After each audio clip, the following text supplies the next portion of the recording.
I Awoke in Darkness, written by the Dead Canary. I don't have much time left. I have to send this message quickly. I hope somebody saw what I just did and that they will be ready. We all have to be. I woke up in the dark. The last thing I remembered was getting into my car on the way home from the bar. It was a bad idea, I know, but I hadn't had that much to drink. Certainly not enough to black out. But the dark wasn't my room, or a jail cell, or even a hospital. Even now, I wish it had been any of those. It was cold here and metallic. I was laying down, and I couldn't move. It wasn't like I was tied down or restrained. It was just that when I tried to move my arm and rub my head, which hurt like crazy, it just wouldn't respond. My head couldn't turn. My legs wouldn't lift.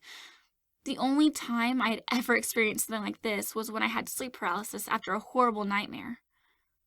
But I knew I wasn't dreaming. I knew because I wanted so badly to wake up, and nothing changed when I tried thinking of something else. Just the dark, and the cold, and the silence. I don't know how long it lasted, but then I heard a noise from nearby, then footsteps approaching where I lay. I waited for a light to switch on so I could see who was holding me here, but no light came on, and the footsteps were strange. It didn't sound like shoes, but more like bare feet. But bare feet don't click. My mind shot to an image of raptors with that one big toe clacking on a tile floor, ready to rip me open. And then I saw it lean over me. There was still no light. I couldn't make out the shape of the thing as it got closer. All I saw was its eyes, pure blue eyes. Light shone from them. I've never seen eyes that lit up from the inside before. They came within an inch of my face.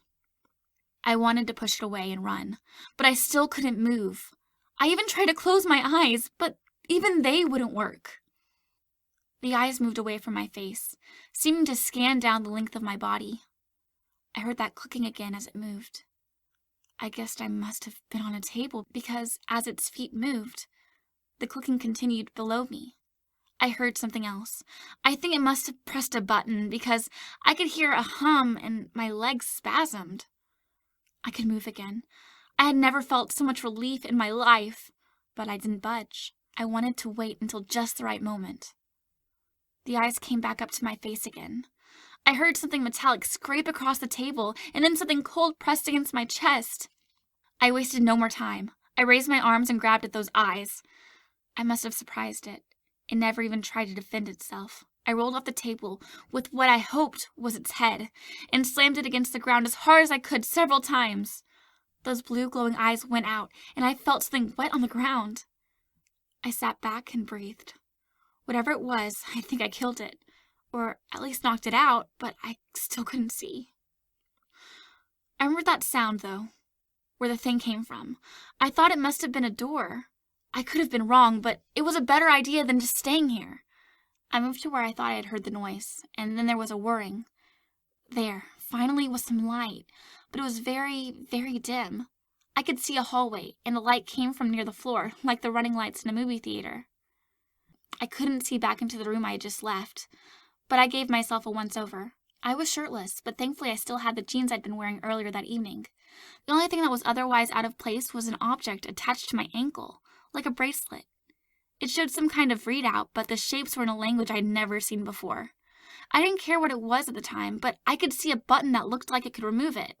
I pressed it and popped it loose. It didn't come without pain, though, since there was a number of needles on the inside that had been holding it into me. I assumed it was some kind of medical device, but I had never seen anything like that before. I went down the hallway. It was lined with a number of doorways, some of which opened if I went to close them, some of which stayed shut. The ones that stayed open had some kind of weird lock that I think needed a handprint or an eye scan or something. I knew for certain I had nothing that would open them, so I looked into the rooms that would. I didn't run into anybody else, but all of the rooms I checked were too dark to see into, except one. It was the only room that had the running lights go into it. When I went in, I thought it might have been a storeroom, but something about it felt off. It had no supplies. It just had a bunch of drawers with some large metallic crates, all just kind of crammed into it haphazardly. I then opened one of the drawers. It was filled with stuff. Piles of things like clothes, wallets, cell phones, and purses. I flipped through some of the wallets. Driver's license that went back decades. I even found a $50 bill that had been printed in 1928 with a gold seal. I heard something in the hallway. It sounded close enough that I went and hid behind some boxes. The door opened and something came into the room. It wasn't one of the blue-eyed things like I'd seen earlier. This one had dark eyes, brown-rimmed, with large pupils. It had a large, elongated snout, which was covered in thick hair and hunched over as it walked. It seemed like it was having trouble standing on 2 feet as it shuffled over the stack of crates that was behind. It grabbed one, and as it lifted it away, I could smell a thick, musky smell. It reminded me of when I went to the zoo and wandered through the farm animal exhibit. It should have frightened me, but it didn't. It was pathetic and looked like it was in so much pain. Tears constantly ran from its eyes, and it snuffled like it was having a hard time breathing. It made a lowing sound, and for a second I could see that it had 2 rows of flat teeth, much like a cow mixed with a shark. I felt sorry for it. I watched it leave the room with the crate and beyond the hallway. I watched it hobble along, carrying it to who knows where. That was the first time I saw one of the creatures that I called the servants.